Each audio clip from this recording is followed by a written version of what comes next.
UVA Orthopedics and Sports Medicine boast one of the finest teams of doctors in the country, and they're right here in Charlottesville to not only provide care for the University of Virginia athletic teams, but also the Charlottesville and Central Virginia communities. UVA Orthopedics has been a proud sponsor of the Jerry Ratcliffe Show for the past 2 years, with numerous team members featured in weekly segments where doctors share great insight into various sports injuries, what causes them, how to treat them, and recovery time. Their team of experts are there for you and offer the best care to solve your health problems and get you back on your feet. Let their team of specialists get you back in the game. Welcome to another edition of the Jerry Ratcliffe podcast with my co-host, Chris Graham. It's our weekly good health podcast. We're coming to you a couple of days early this week because our good buddy Chris is celebrating his 21st wedding anniversary. Congratulations to you and Chris and Crystal. Hope you have a great anniversary celebration. And today we've got a great lineup for you. We're going to talk to Dr. Siobhan Statuta from UVA Sports Medicine and Orthopedics, that wonderful group of doctors we have over there. We're going to talk about marathon running, and she's got a lot of tips and advice for you on that. Then we'll be joined by some representatives from our new sponsor, ACAC. They're going to be talking about mental health because each year, I think each October, ACAC has a $30 days for $30 special they run, and they contribute to one of their favorite organizations that they're passionate about. This year, it's going to be going toward mental health, so a great cause.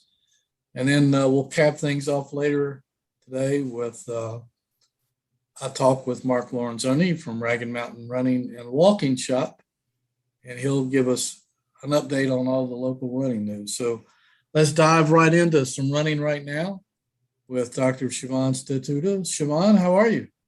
I am doing great, and I am honored to be with such wonderful people, the ACAC, and Mark Lorenzoni is a dear, dear friend of mine. No better expert on running and walking in this town than Mark Lorenzoni. So I'm honored to be here today. I call him the Charlottesville guru of running. He knows it all. He sure is. He sure is.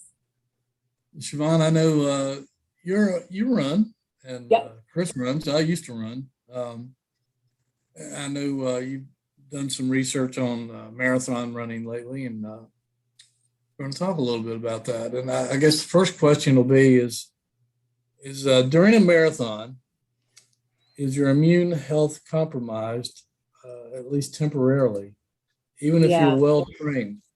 Yeah.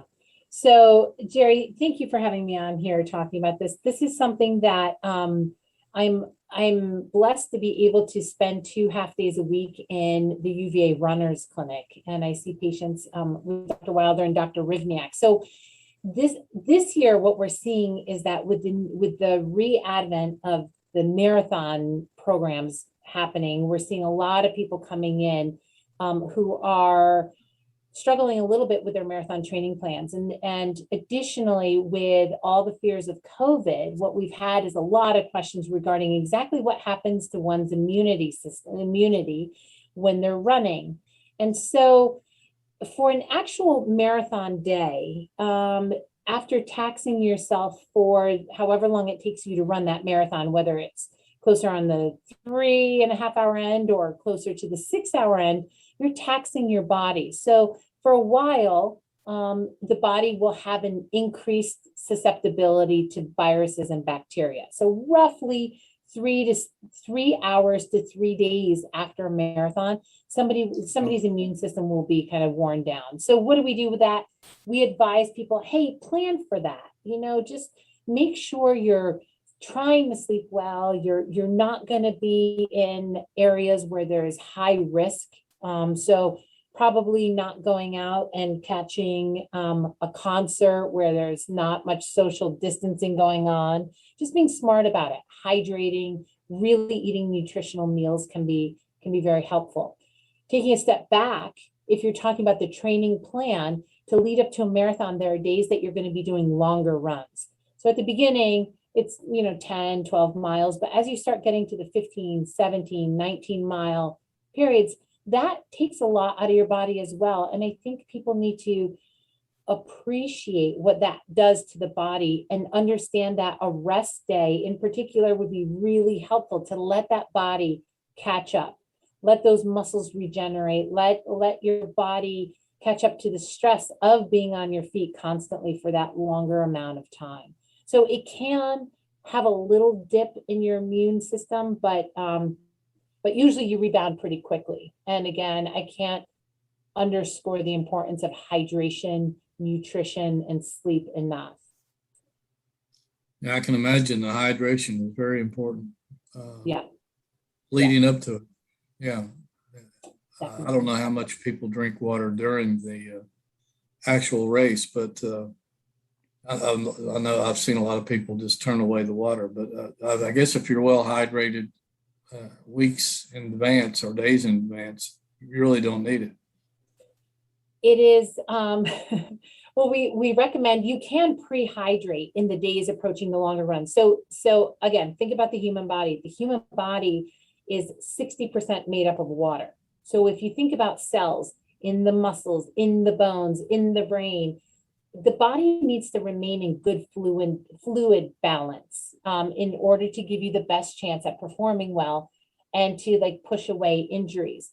So if you know that you have a long run coming up, it's always advised to pre-hydrate the days approaching a longer run or the marathon. But the day of the race, having 1 to 2 cups of fluid about 2 hours prior to the run is a good idea. And then another one an hour before the run. And then if running longer than an hour, the rule of thumb is to drink a cup of water about every 20 minutes. Now, what you're probably seeing with people turning away water is that so many people are running with hydration belts. And so they'll have water in one container and they'll have electrolyte drinks in another one. And it's important to give your body both of those to help you perform as best you can. Cool. I didn't know that. I learned something today. You should go sign up for a marathon right now. Maybe on a motor scooter or something. I know Chris is running a marathon or 2. Three actually, yeah. 3, yeah. So that's huge. I fooled myself into thinking that I only wanted to run the 1, and then I ran a really good time, and I thought, hey, just a little bit better, and I can qualify for Boston.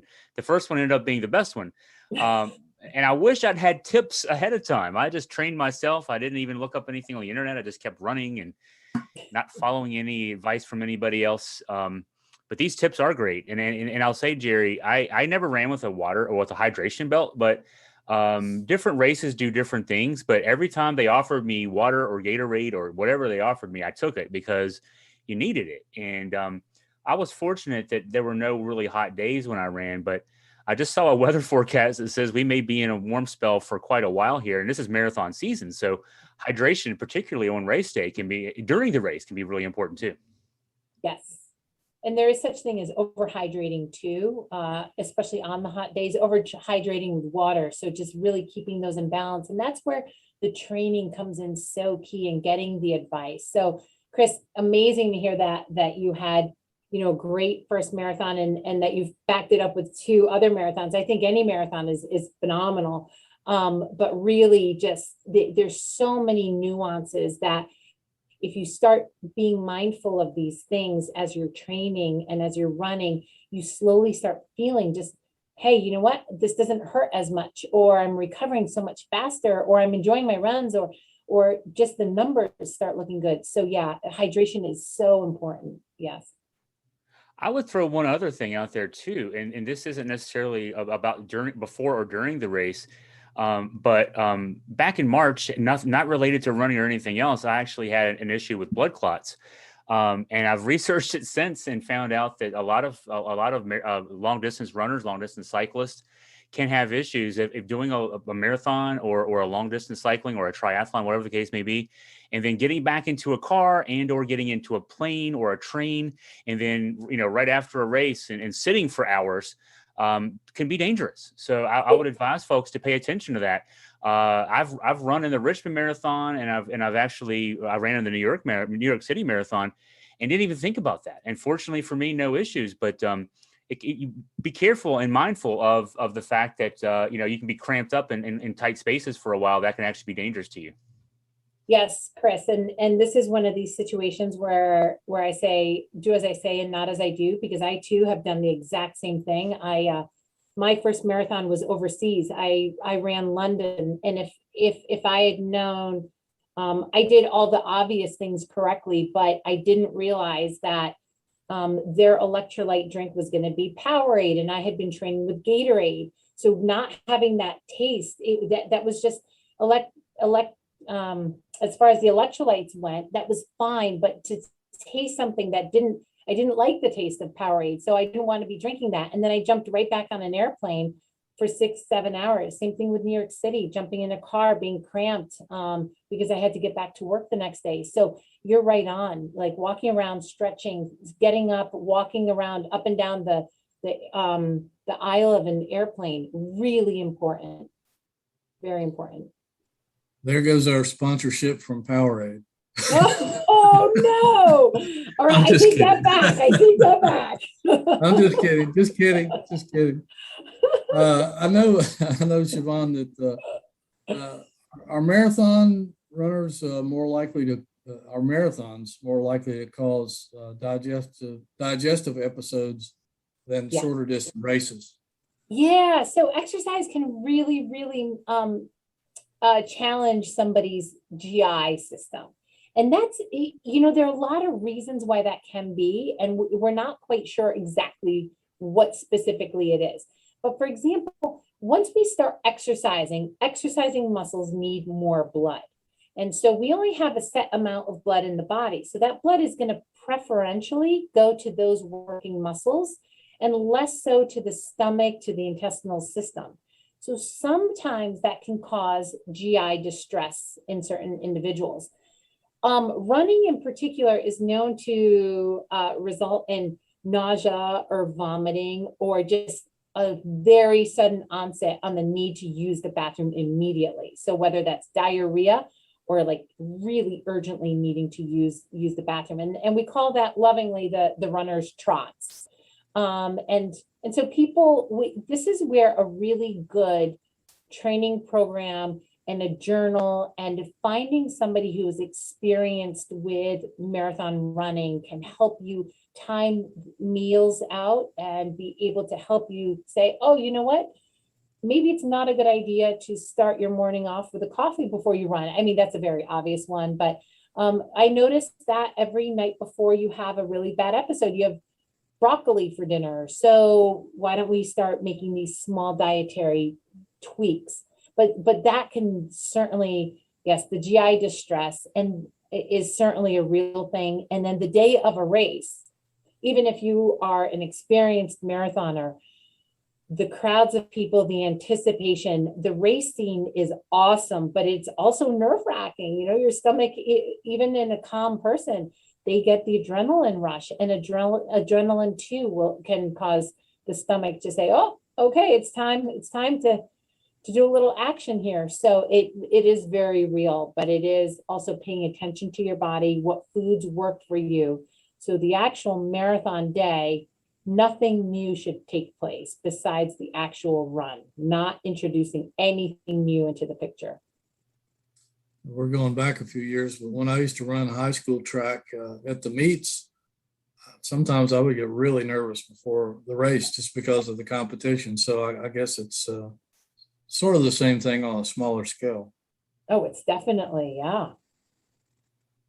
I know, does this, even though it may not be a marathon, maybe a half marathon or a 10 miler, is that most of your advice pertain to those as well? I'm sorry, could you repeat that? Did your advice on the marathon that we've talked about, does that pertain to the smaller races like a half marathon or 10 miler? Yes. Yeah. 5Ks are a little bit more forgiving.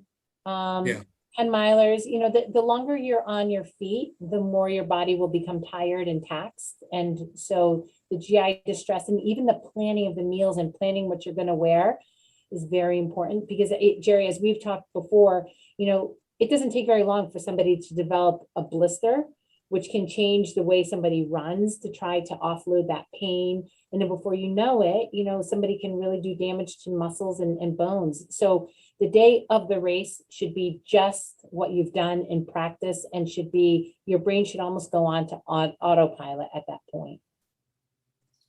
Another question is, how do muscles react to running extreme distances like these?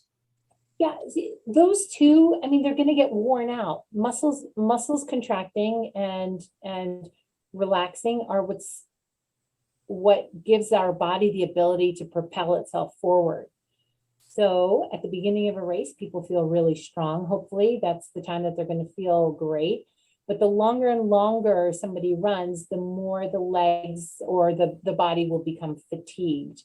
So again, with the training, listening and really planning out a good training program is essential, because you can train your muscles to do better at longer distances. And the learning curve is pretty quick for that. So you can start out shorter distances and then give yourself days of rest and stretch and hydrate. And then the next time you can do that and maybe a little bit longer distance before you have any discomfort.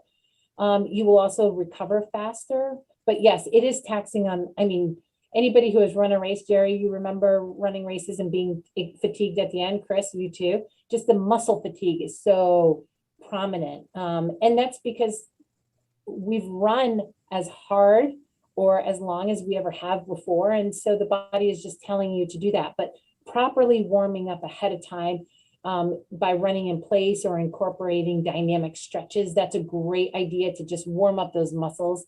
And then really putting in the time and the weeks in training ahead of time will really minimize muscle injury and help with your recovery at the end. Is there any hard and fast rule as to what your longest long run should be before a marathon? I never did more than 20 miles, if I can remember right. I just figured I could do a 10K after that, in my mind, at least. But what is there a rule there, or at least a guide that people should follow? Yeah, rule of thumb, and you can follow up, confirm with what I'm going to say with Mark Lorenzoni, but 20 to 22 miles tends to be a popular limit. And then that way you're adding on those last miles are very difficult. But what you're doing by stopping at that level is you're not breaking down your body so much so that on race day, you have something left in the tank. But by then you have gotten to the point where mentally you're being challenged and you're like, you know what I have left, I have about a 5K left, or I've got a 7K left. And you start playing these mental games to help you get through those last few miles. But yeah, Chris, I'm with you. Most people will stick to a maximum distance of 20 to 22 miles. Although I think it used to be more popular back several years, but people used to run a 26-mile run before and then give themselves an extra week or two off. But yeah, no, now it's 20 to 22 miles. I told myself I was going to do 26 before. I just never got there. I figured I would just save it for race day. Yeah, your body probably is thanking you. Yeah. Just do it once. You're good. That's it. Bragging rights. I know you talked about muscle strain and fatigue, but how muscles react to running extreme distances. But are other body systems compromised after running a long distance? Yeah, the bones, the musculoskeletal system and the bones are under significant pressure. And that's why bony stress fractures are so common in distance runners. It's truly, many times we can figure out the cause of it. The shoes are not quite right for the body. Therefore, with all that pounding, repeated pounding, it really starts to challenge the bones. And the bone recovery isn't quite as fast, or you're training too quickly, jumping up in mileage, or you're not giving yourself enough recovery days. And so at the runners clinic, that's what we see. We see all sorts of injuries, but the vast majority of what I see are stress fractures from some sort of overdoing it, that teeter-totter of being smart about what you're doing to the body and then balancing it with nutrition, sleep, and rest, it's off kilter in one way or another. So bony stress fractures are probably what I see the most of. And if you need the proper shoes, we can go see Mark Lorenzoni at Ragged Mountain. And if you do get a stress fracture, you can go to ACAC. So, the shoes on my feet right now are Ragged Mountain shoes. So yeah, I can vouch for that. Is it true that marathoners can suffer some mild but reversible kidney damage? And should runners change anything or restrict anything based on possible kidney damage? For example, a doctor, well, no, I'll just let you take it from there. Okay. Yes. So again, a lot of this, the kidneys are responsible for fluid balance and they produce urine. They're a big type of filter in the body and we need our kidneys to function. Once the kidney function starts to go down, then we start running the risk of really doing permanent damage to the kidneys, which eventually would lead somebody to requiring added machinery to help with filtering the body's blood. But if ways to avoid damage to the kidneys is really staying up on that hydration. As somebody runs, theoretically, they're going to start sweating. Once they start sweating, they're also losing electrolytes. So if there's fluid coming out of your body and you're not able to replace it at that same rate, then your body's going to lose weight and the volume of the blood is going to go down. That can result in severe dehydrated states. The kidneys take a ding. And so that's acute kidney injury.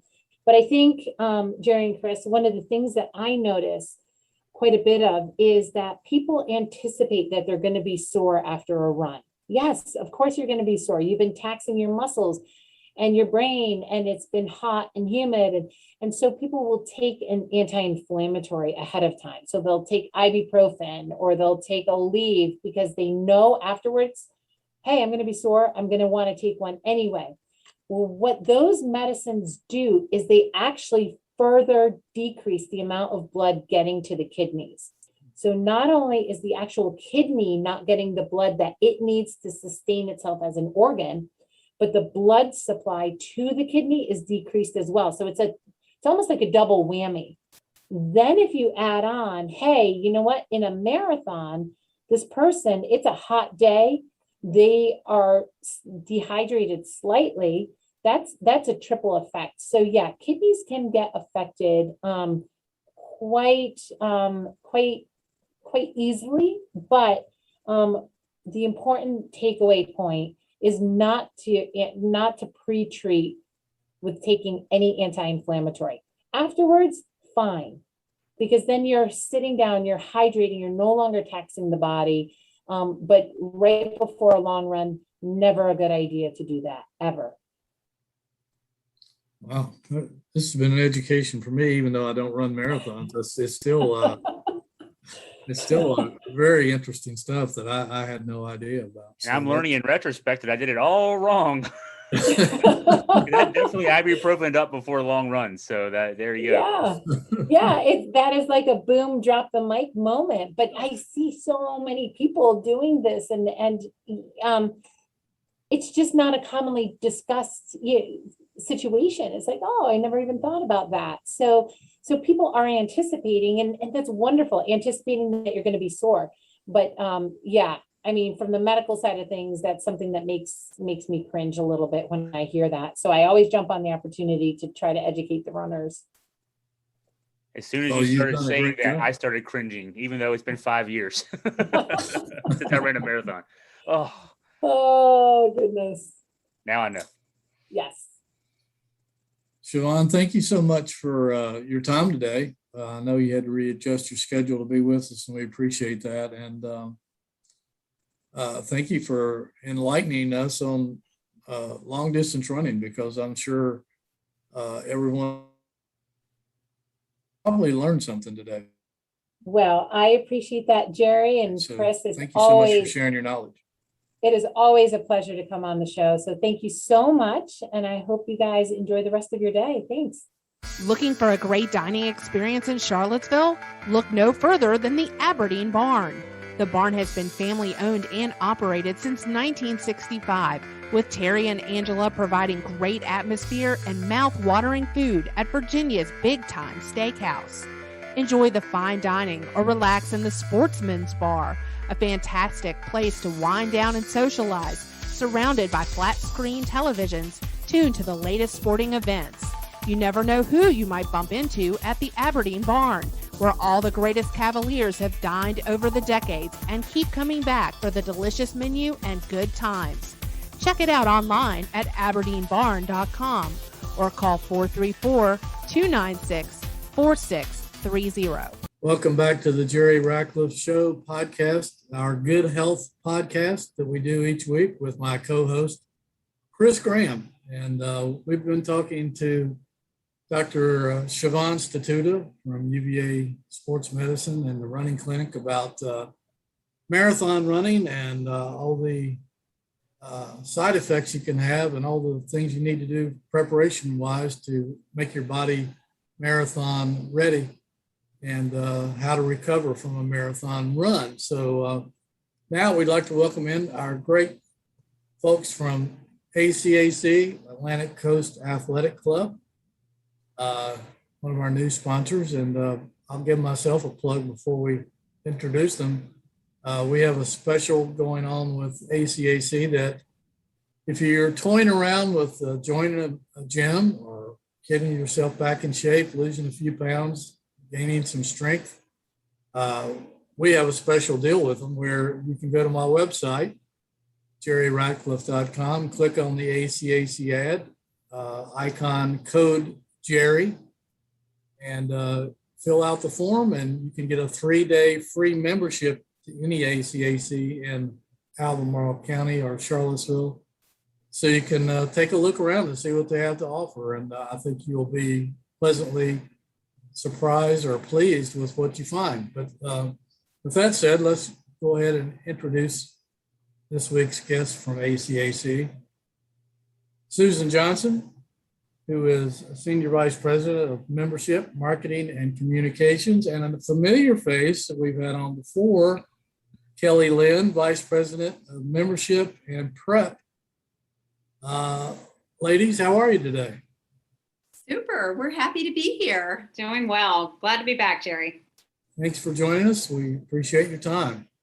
I know that I gave my website a little plug there. We're trying to get people to come to the ACACs and see what you guys are all about. And I think people will be blown away by everything you have to offer. We've had some of your representatives on since the last time we talked to you, Kelly, just about all facets of ACAC, the therapy, just everything that you guys have to offer. And I think anybody who hasn't visited you guys will be really blown away by everything in your gyms. I know one thing that we want to discuss today is something very special to your hearts in ACAC, and that's the 30 days for $30 opportunity throughout the month of October. Huge bargain for anybody who wants to get a good taste of ACAC. And I know that twice a year, ACAC chooses a partner to team with. Tell us a little bit about who you guys are partnering with this time around and what it's all about. Absolutely. So giving back to our communities is one of our core values at ACAC. So we do a program called 30 Days for $30 twice a year, and we give 100% of the proceeds to the charity of choice. And all with everything that's going on now through COVID and the state of everybody's mental health, we have actually chosen the Mental Health of America to choose to give all of our proceeds to. So we're very excited to not only donate money to Mental Health America, but also promote them in all of our clubs, just in case someone from our community or one of our members could benefit from their resources there. Absolutely. And, mental health has been huge ever since the Olympics, I guess, because of several of the athletes and former athletes who kind of came forward and talked about the issues they've had. And that's spread throughout other sports around the country. We see commercials during all sorts of games this fall with athletes talking about mental wellness. Tell us a little bit, I guess, about how ACAC feeds into that and how that membership, 30 days for $30, can help anyone who may be struggling a little bit with some mental health issues. Absolutely. So the organization is amazing, and they target, again, all aspects of mental health. So diet, nutrition, work-life balance, sleep, exercise, all the patterns that can have positive impacts on mental health. We've actually taken a lot of their marketing materials and put them in our clubs to help our members work on their mental health. It's something everybody that should be doing, whether you have great mental health or not. It's something that I think you should practice every day. But they're a resource for folks to reach out to if they're struggling with mental health, and they provide resources and folks there that can help people get on the right track. And so we're really excited to partner with them and hope that we can not only generate a lot of money that we can donate to them, but also promote their resource and promote what they can do to help people in our communities. Susan, do you have anything to add to that? Well, I do. That was terrific, Kelly. I just think there's so many aspects of ACAC that play into mental health and wellness. It's basically what we're all about. It's, mind and body classes and relaxing at the cafe, seeing people, our spa services.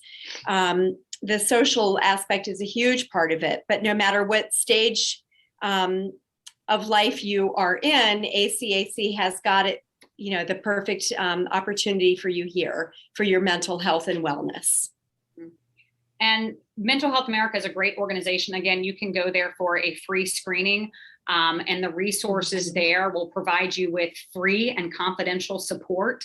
So again, we're huge advocates and huge fans of this amazing organization. Absolutely. It's a wonderful organization without question.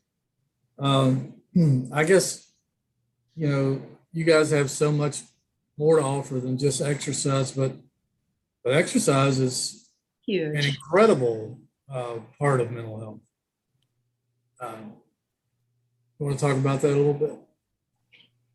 Yeah, it can improve your physical health and your physique, trim your waistline, improve your social life, add years to your life. But what motivates people to stay active is to just come in regularly and get into a great pattern. And that's going to improve your mental health immensely. Mm-hmm. And I spoke about this last time I was on the show with you, Jerry, the WHO 5, which it shows amazing results. And again, it's a questionnaire that we provide from the World Health Organization about behavior during our PrEP, our physicians referred exercise program, and the results that people feel and experience after 60 days of exercise. It's tremendous. They feel better, they sleep better, and it's exciting results. Yeah, no question about it. I guess, Chris, you got anything? Well, my wife is a member of the board of directors of the Mental Health America Augusta chapter. So, you might know more about it than us. You should be answering these questions. Well, no, I want to say thanks for partnering with that group. It's a great group, and also, I've been upfront about this. I'm being treated for generalized anxiety disorder, and I would say that exercise is a really important thing for people. As you guys mentioned there, my daily bike ride is very important to me. The endorphin release is a very important thing for me. And just that stability that having a daily workout does from a mental side and also from the physical health side, there's a great connection between mental health and physical health in that respect. Mm-hmm. We absolutely agree. And you are not alone. I think the rising numbers of folks that have developed anxiety, especially during this pandemic, is increasing tremendously, which is one of the reasons why we chose this organization specifically during this time to partner with. Yeah, if you're listening to this podcast, you're sitting on your couch and you're not doing anything, and keep fantasizing about you want to change your life. Come on, get off your butts. Come on down to ACAC and see what it's all about. I mean, I think when we had Phil Wendell on our very first podcast, he was talking about how just a leisurely lifestyle where you're a couch potato, you don't go out and walk, you don't get any exercise, you sit and watch TV, you're on the computer all day, working all the time. How terrible that lifestyle is for your health and your body. Can you guys address that a little bit just as a refresher? All right. Yeah, no, absolutely. I think, again, it's just the way people feel, the testimonials we have. I should bring the testimonials to one of these, but people feel so much better when they come to the club. And again, it's experiencing all aspects of the club. So it's one thing to come in the club and try and run a marathon, but it's also just as rewarding to come sit in our cafe and have a smoothie. You know, you're not sitting on your couch. You're not isolated in your home, sitting on your butt doing nothing. You're coming in, you're socializing, you're engaging, you're practicing not only physical health, but also mental health just by being in the fitness facility. Again, we encourage people to use all aspects of it. So you do have the exercise component of strength, cardiovascular, and flexibility, but you also have the spa to have a little pampering. You have, the logo shop, maybe to do a little retail therapy. You've got the cafe to get a tasty treat to sit back and relax. I know a lot of people that have actually, especially during this pandemic, used the 2.5 hours of the kid zone, so the child care, for mom and dad to go sit up on the rooftop pool and have 2 hours of alone time at the gym. So it's a dig time. But there's all aspects of it, which we really enjoy providing the full mind, body health experience at ACAC. Right. Yeah. And for all ages, Yeah. for children, for, parents, young and old. Especially during this time when Yeah. so many people have been isolated for so long. It's really important to get out and get off the couch. You guys have swimming pools.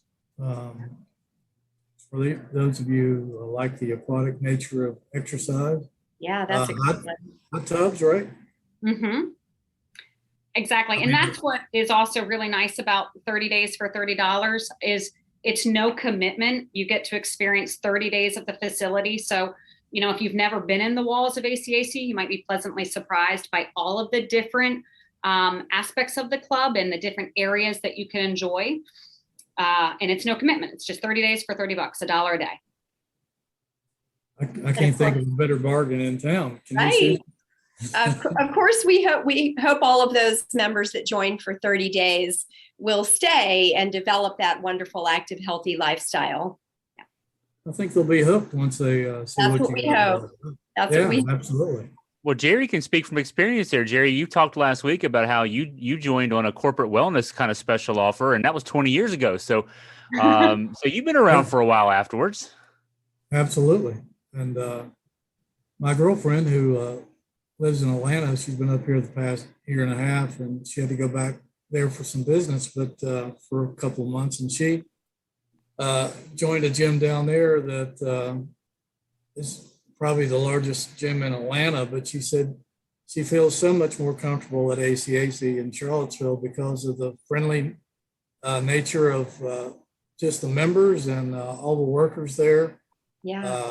And it's just, it gives you everything that she ever dreamed of in a gym. So $30 for 30 days. Wow. Can't beat it. No way you can beat it. Uh-huh. I guess talk a little bit about just the kind of reaction you get from, I know you guys have run this program in the past, obviously. What kind of feedback have you gotten from those members who see it for the first time and then decide to become permanent members? I think in 30 for 30s in the past, we've had an incredible response. People love helping to make money for organizations in the community. And most of them, probably 50 or 60%, will roll over into regular members and start developing that healthy lifestyle forever. That's pretty impressive. That's pretty good retention rate there. Yeah. And we've earned as much as $90,000 for organizations in the past, just in 1 month. And that goes across all of our clubs, Pennsylvania, Maryland, and Virginia. So each of our clubs in other states will earn money for the local chapters there. Wow, that's impressive. Yeah. We love it. It makes our team members feel good. It's a way that we can give back to all of our communities. So not only do the members that get to partake in the program and their money and their proceeds go to the charity, we as an organization really get behind it and really try to market the organization that we select and try to put them on our website, put them in our clubs, really not only generate revenue for this charity, but really get their name out in the communities. We take it on very importantly as a team as well. Yeah, and some people may use the excuse, well, it's COVID still going around, I don't want to go to the gym. That's even more of a reason to go to the gym, is to go to because to just for the not just the mental health but the exercise as well. But, and it's the safest place in town you can go. Yeah, I mean, statistics are showing now, or the science is telling us, that the healthier you are, the better you will be able to handle COVID if you happen to get it, or any other disease. So we know being healthier is going to give you a better outcome. And we've taken such measures in our clubs to stay healthy. We've upped our cleaning protocols. We've changed out our air filtration systems. We have some members that we're one of the only places they feel safe coming to. And it's great. We appreciate that we're their one outlet to get out of the house right now. Absolutely. And some of the other things we left out is they have a nice indoor track. If you just want to go there and walk, don't feel comfortable walking outside. They have a basketball gym, obviously. People play pickleball. Badminton. There's exercise classes. You got everything. You got everything, really. You got to be careful with pickleball, though. That's a fierce crowd down there. They do not play around. I've been on the exercise bike upstairs looking down, watching them. Yeah, it gets pretty intense. I've seen some people go to the net with some fury. Yeah, they do. When the schools were out last year, we had groups of students coming in every day just to get together and play basketball because they didn't have another outlet and another way to be social and active with their friends. So that was pretty much daily. Yeah, it's amazing all the activity that goes on inside. And we had your exercise class coordinator on a couple of weeks ago. Yes.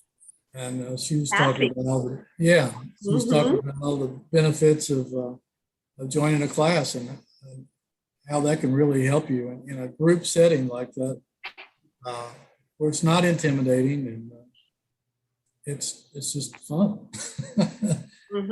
It doesn't matter what level you're on. You can just join in and catch up the best you can.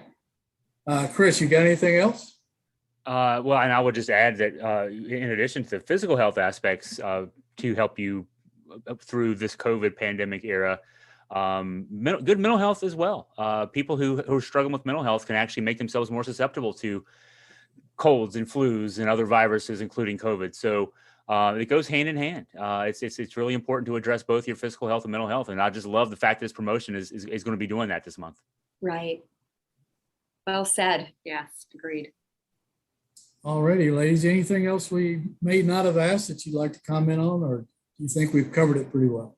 No, we just appreciate you having us on here. And again, we just want to spread the word. If anyone wants to try us, 30 days for $30, we want to set a record on how much money we can fundraise for this amazing organization. And the more people that join is the more money we're going to be able to give.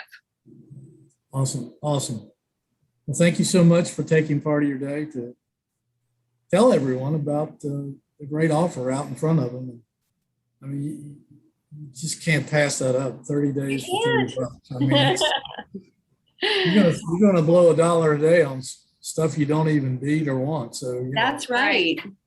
$30 is nothing Yeah. especially when you see the benefits of improving your health mentally and physically, go hand in hand.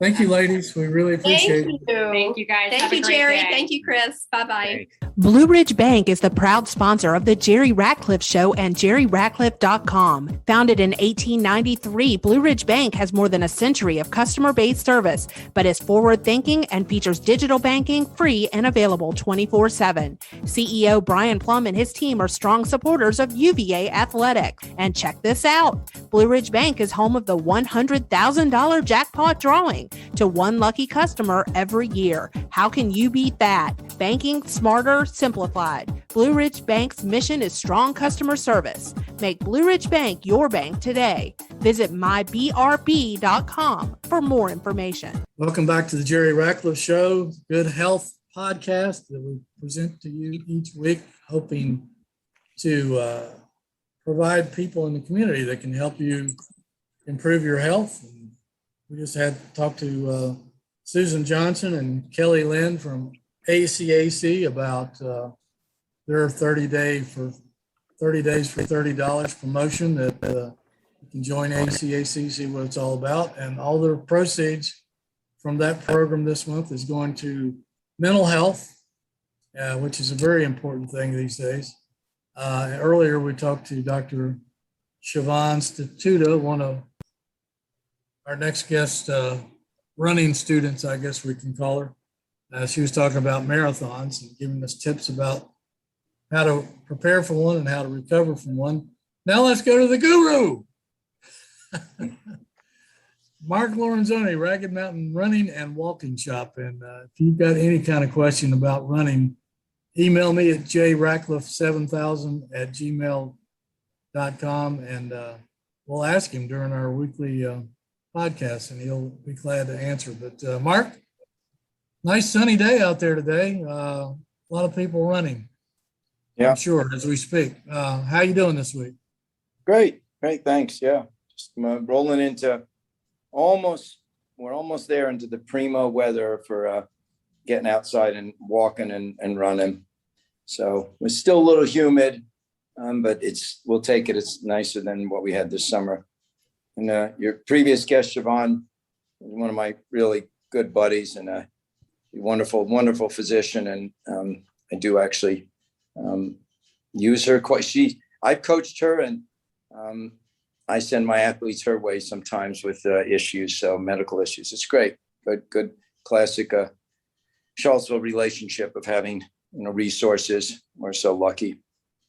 So yeah, you talked about mental health there. Definitely one of the greater benefits of getting outside and exercising is it's cliche, but stress relief. It's such a big plus. I would argue that most of the people I come in contact throughout the day, that's one of the bigger reasons why they are either walking or running is to just for a little relief, a little balance. So clear their heads. It's good stuff. It's nice to get some vitamin D too, right? Yeah. I mean, I have lots of exercise studios in town. ACAC is one of them where people exercise inside, and that's wonderful, particularly in the bad weather, dark times, but the dark, mornings, evenings. But I am a big outdoor enthusiast, so I really do enjoy it. Just to really touch on a few quick things. Where Albemarle Invitational is this weekend out at Panorama. It's a big high school invitational. Albemarle, of course, hosts it, and Panorama is in really great shape right now. And we've talked about this going to be the course for the cross country nationals in 2023. But this is pretty much the beginning of the end of the regular season for high school cross country. We start to roll into district conference and regional, kind of post regular season meets as they lead up to the state championship. So it's a good chance, one-stop shopping to see a lot of the high schools if you're interested in seeing the kids cheering them on. So good stuff out there. 10-miler training program, we talked about it. It's now official. It's the 30th of October.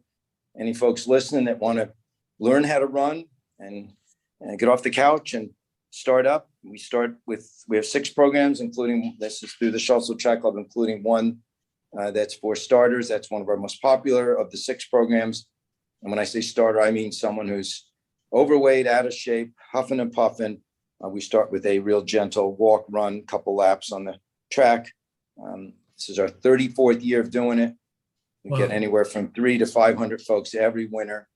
And I always tell them that the carrot is the 10-miler in the spring, but the garden is, getting exercise to be a part of your lifestyle for the rest of your life. And after 34 years, I can tell you there's a lot of people who have come out timidly and have found this to be something they're due for on a regular basis forever. I use Bill Petrie as an example. We see him in the news almost every day.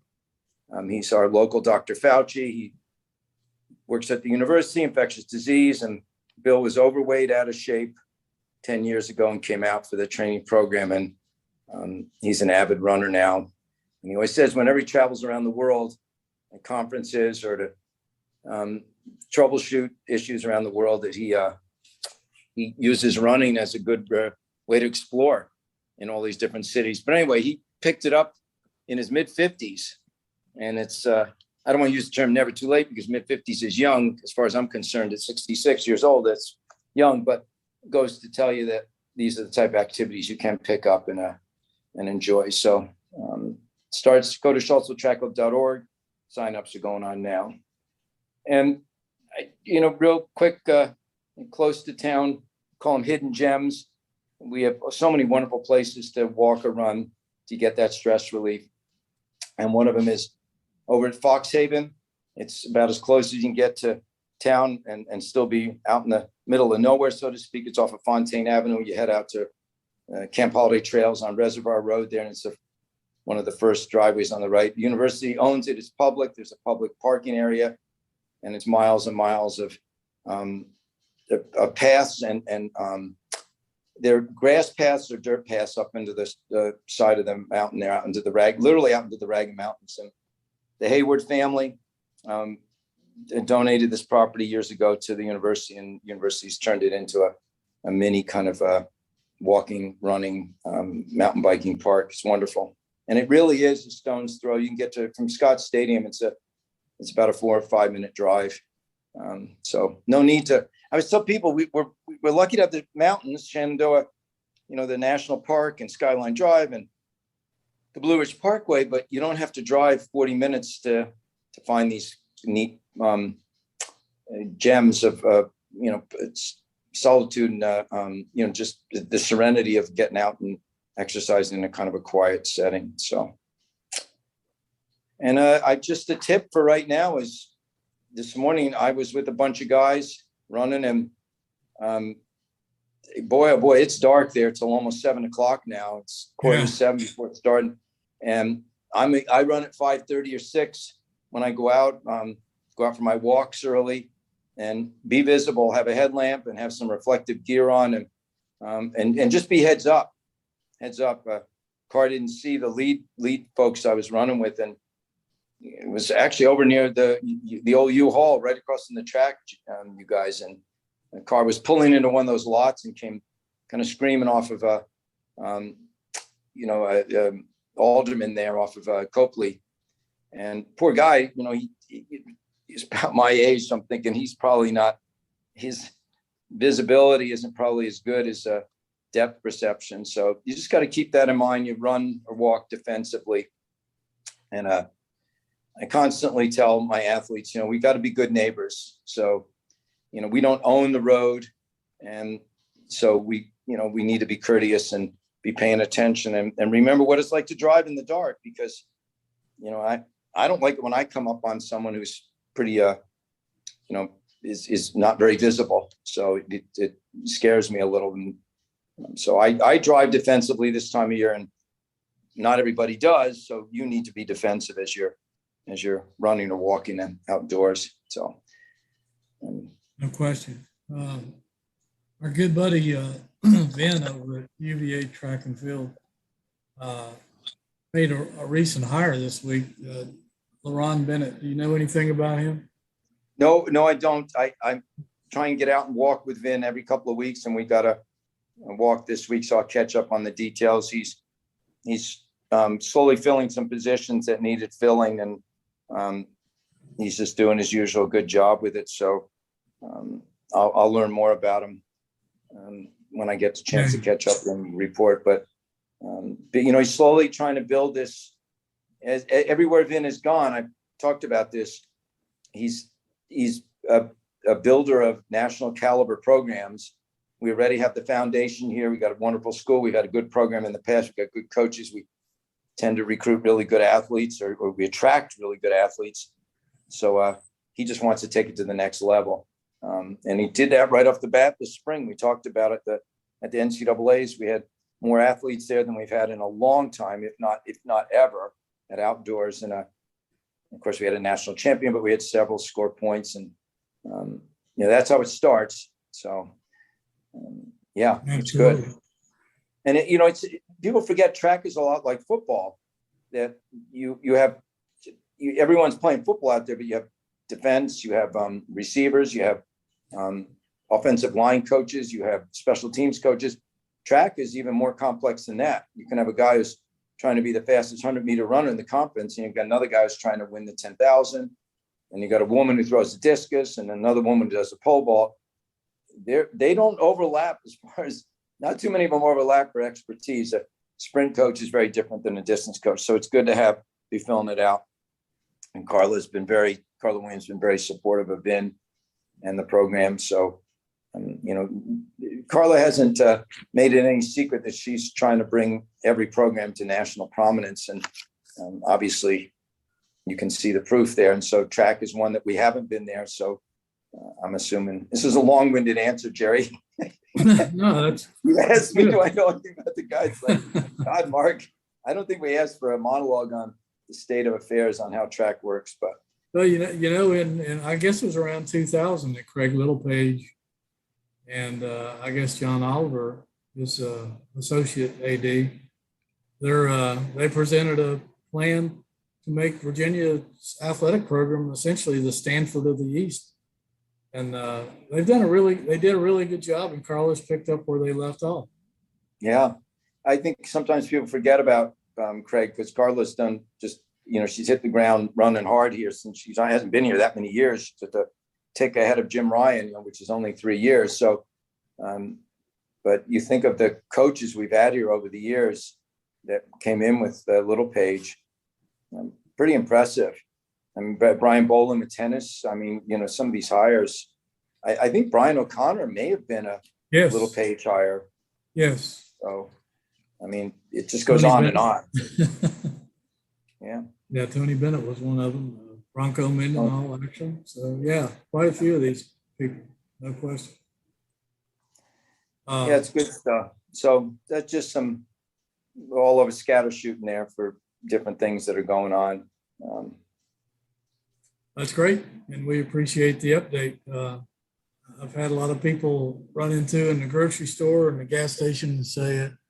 We really enjoy listening to Mark's running update each week. It keeps us aware of what's going on, what races are coming up, all kinds of good high school news. So it's a lot of people are listening. They like what you say.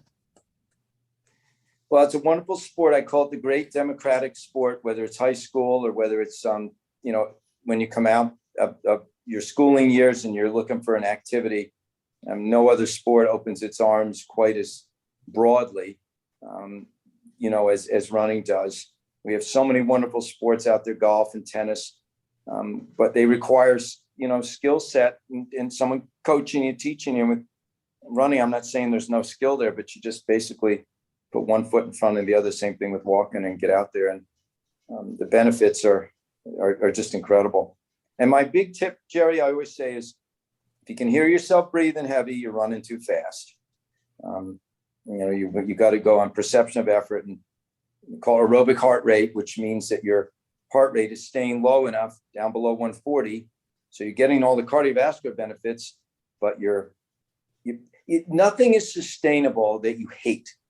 And breathing heavy indicates that's cool for maybe one or two kind of macho workouts. But after you do that for a few weeks and you're breathing heavy every time, you're going to say, I'm not into this. I don't enjoy it. It's too much of a task. And we always tell people, follow the Africans, the great Kenyan and Ethiopian distance runners of the world. They're the most disciplined at aerobic heart rate. They run very quickly. The fastest man in the world runs under 2 hours for the marathon. It's about 4:40 pace, if you can imagine, 4:40 per mile. And he trains at 7-minute pace. Now you might say, oh, 7-minute pace is fast. No, it's not for someone that runs 4:40 pace for a marathon. So it's probably one of the main reasons people give up on a running program. You know, that New Year's resolution type thing is because they think it's supposed to be a workout and they don't feel like they're getting their money's worth if they don't pant. And it's the quickest road to giving up on running is that. So it's my first rule. The first day with the 10-miler training program, I'm going to be pounding that. You know, if you can hear yourself breathing, obviously, you know, you have to hear some breathing, but not. So you're not going to last. So. And how can people sign up for that 10-miler training program? They go right to schultzvilletrackclub.org. It's on the Ragged Mountain site also, but the quickest way to get there, it's Schultzville Track Club event. And the Schultzville Track Club is the wonderful not-for-profit kind of overseer of the sport in the community, and they do a ton of fundraising. And this is one of their jewel programs. So again, October 30th. And come one, come all. It's changed people's lives. I would challenge you to ask Bill Petrie. We should try and get him on, Jerry. He would be fun because sure, he's probably one of the most recognized figures in town now. He's either on the he's on the cover of the Progress the second time this morning in the last 5 days. He's on the cover, and so and he just it's just filling people in on tips with COVID. But he'd be a great one to mix a fun conversation about what he's done with his research with COVID, and also how he has fit exercise, and it's changed his life.